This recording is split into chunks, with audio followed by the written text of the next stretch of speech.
মেঘরাজকে মেরে অপর্ণার খোঁজ বের করল আর্য। আমরা এমনটাই দেখতে পারব আজকের পর্বে। চলুন বিস্তারিত জেনে নেই। শুরুতে দেখা যায় আর্য ঠিক মেঘরাজের গাড়ি ফলো করতে করতে হঠাৎ মেঘরাজের গাড়ির সামনে গিয়ে দাঁড়িয়ে যায়। বাইকটা নিয়ে আর্যকে তাকাতেই দেখে মেঘরাজের মুখটা একেবারে শুকিয়ে আমসি হয়ে গেছে। এবার কোথায় পালাবে? আর্যর সঙ্গে তো ওর বন্দুকটা নিয়ে গেছে। বাইক থেকে নেমেই মেঘরাজের মাথার সামনে ধরে বলে, গাড়ি থেকে নাম। অপরদিকে কিঙ্কর একটু পরেই ওর টিম সেখানে পৌঁছে যায়। এই রাজ্যে একেবারে চারদিক থেকে ঘিরে ফেলে। এবার মেঘরাজ কোথায় পালাবে? মেঘরাজ ভাবে এখান থেকেও যেভাবেই হোক পালাবে। এই রাস্তা ভেবেছিল যে দরজাটা খুলেই ওদের ঠেলে ফেলে দেবে, কিন্তু পরে দেখে গাড়িতে অপর্ণা নেই। আর্য তাকে জিজ্ঞেস করে, অপর্ণা কোথায়? সে বলে, আমি জানি না অপর্ণা কোথায় আছে। তবুও আর্য মেঘরাজকে ধরে ছাকাতে ছাকাতে বলে, দাঁড়া, তোর সঙ্গে অনেক হিসেব বাকি আছে। অপরদিকে রাজলক্ষ্মী সুমি সতীনাথকে বলে, তারা সুন্দরী মায়ের কথা কখনো বিফলে যায়নি। উনি বলেছিলেন সবকিছু ঠিক হয়ে যাবে, তাই হয়েছে। তখন সতীনাথ বলে, কিন্তু উনি তো এটাও বলেছিলেন চলার পথে বিপদ আছে। সুমি বলে, এখন বিপদ নিয়ে ভাবার সময় নেই। দেখুন, আর্যর সব কিছু মনে পড়ার পরেও একবার আমাদের জানানো উচিত ছিল। আমরা সবাই টেনশনে ছিলাম, তা না করে উনি অপর্ণার কাছে চলে গেলেন। আচ্ছা, আপনার কি এখানে কোনো সমস্যা হচ্ছে? আপনার যদি কোনো অসুবিধা হয় তাহলে এখান থেকে চলে যান।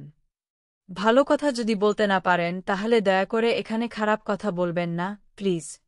এরপর রাজলক্ষ্মী সতীনাথকে বলে, আপনারা বাড়ি যান। আর্য গেলে অপর্ণাকে নিয়ে নিশ্চয়ই আপনাদের বাড়িতে যাবে। আমি এখন বাড়িতে যাই, কারণ অর্কের শরীরটা তো ভালো ছিল না। ওকে তো বাড়ি পাঠিয়ে দিয়েছিলাম, গিয়ে বলি যে দাদার শরীর ভালো আছে। তখন সুমি কাঁদো কাঁদো গলায় বলে, সব ঠিক হয়ে যাবে, আর কিছু চিন্তা করবেন না। এরপর রাজলক্ষ্মী বাড়িতে চলে যায়। তারপর বাড়িতে গিয়ে একেবারে রান্নাবান্না বসিয়ে দেয়। এদিকে সতীনাথ বারবার দরজার দিকে তাকাচ্ছে, কখনো ফিরবে বাড়িতে। সুমি তো খেতে ভালোবাসে, তাই সে সবকিছুই রান্না করবে। সে বলে, তুমি ঠিক করেছ, প্রতিনিয়ত বলো তুমি এত কিছু করছ, তোমার মনে হয় ওরা এসে এত কিছু খাবে? কি বলে, খাবে না কেন? তুমি ভুলে যেওনো মেয়ের উপর দিয়ে কত ছড়ছঞ্ছা যাচ্ছে। এটা কি ভালোমতো খাওয়া দাওয়া করছ? এবে থেকেও আজ অবধি ওর সবকিছুই ভুলে গেছ।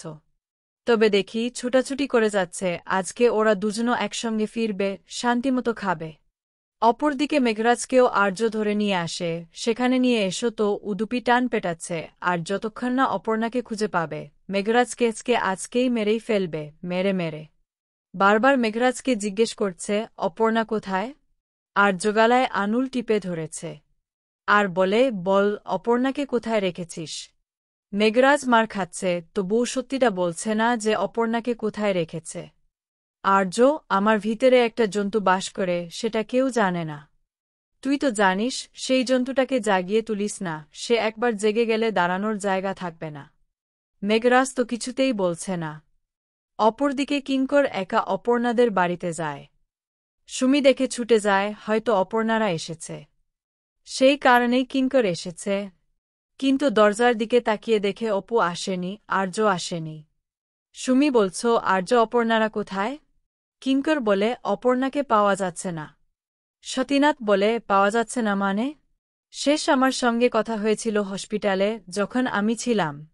তখন সুমি বলে, আপনি তো বললেন যে আর্য অপর্ণাকে আনতে গেছে। কিঙ্কর বলে, হ্যাঁ, আর্য খুঁজতে গেছে। সুমি তখন হাউ হাউ করে কান্না শুরু করে দেয়। কেন বারবার আমার ওপর এরকম হয়? সতীনাথ জিজ্ঞেস করে, আর্য স্যারের উপরে কেন বারবার হামলা হচ্ছে, কে করছে এরকম? সে বলে, আমি জানি না সতীনাথ বাবু। তখন কিঙ্করকে সতীনাথ বলে, আমি শুধু এটাই চেয়েছিলাম, ওদের দুজনও সুখী দেখতে। এত কিছু ঘটে গেল, ভেবেছিলাম অন্তত দুজনও সব ঝামেলা থেকে বেরিয়ে আসবে। ভেবেছিলাম ওদের দুজনও চার হাত এক করে দেব। এখন মনে হচ্ছে ওদের কপালে সুখ নেই। সুমি তো খুব ভেঙে পড়েছে। তখন সতীনাথকে বলে, সুমিকেও সামলানোর দায়িত্ব এখন তোমার। সতীনাথ বলে, আর কত সামলাব বলুন তো স্যার? বিয়ের আগেই যদি এমন হয় তাহলে বিয়ের পরে কি হবে? সে বলে, আপনাদের আর্যর উপরে ভরসা আছে তো? তখন সে বলে, হ্যাঁ স্যার, ভরসা আছে। কিন্তু তার মানে এই নয় যে ওরা আর বিপদে পড়বে না। জানি, আমি খবর পেলে আপনাদের জানাব। তাই আপনারা চিন্তা করবেন না।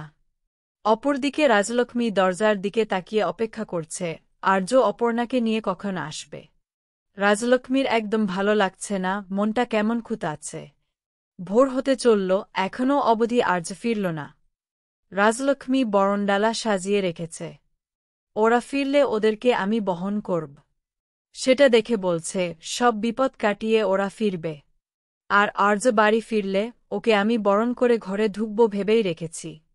কিন্তু মনটা এই রকম অস্থির কেন, এমনি অশান্তি কেন হচ্ছে, মনের ভিতরে কেন এমন কু ডাকছে, আমি তো বুঝতে পারছি না। শুধু কি আর্য ফিরতে দেরি হচ্ছে বলে খবর? এদিকে আরজু মেঘরাজকে মেরে মেরে প্রায় শেষ করে দেওয়ার মতো অবস্থা। তবুও মেঘরাজ কিছু বলছে না। আর্য বলে, আমার মনে হয় ওকে আরও কিছুদিন আমাদের বাঁচিয়ে রাখতে হবে। আমাকে জানতে হয় সব কিছুর পিছনে কে আছে। আচ্ছা, তুই কিছু বলতে পারবি কার নাম হতে পারে?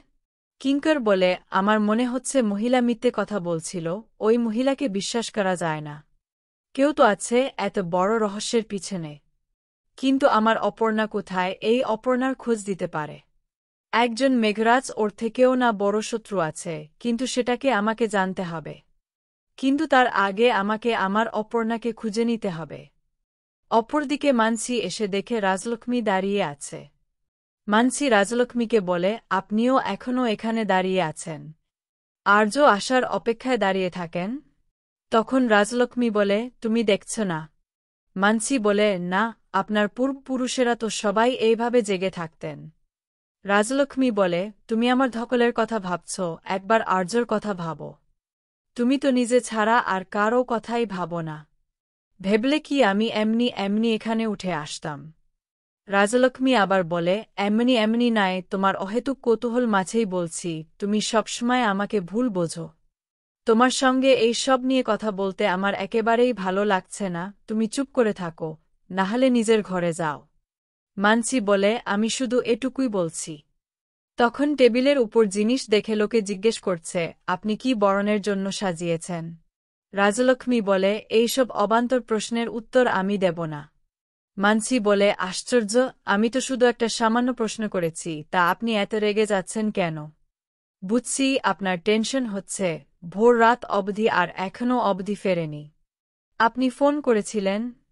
রাজলক্ষ্মী বলে, যারা খবর দিতে পারত তারা কেউ ফোন তুলছে না। মানসী বলে, ফোন তুলছে না মানে তো কিছু একটা হয়েছে। আবার কোনো বিপদ হয়নি তো? তখন লোকজন বলে, মানুষ, তুমি কি একটু ভালো কিছু বলতে পারো না, ভালো কিছু ভাবতে পারো না? রাজলক্ষ্মী বলে, তোমার মনে কি একটুও চিন্তা হচ্ছে না, অপর্ণা রাস্তায় যা করছে, ও যে কোনো মুহূর্তে বিপদে পড়তে পারে, ওকে তো অ্যাটাকও করতে পারে।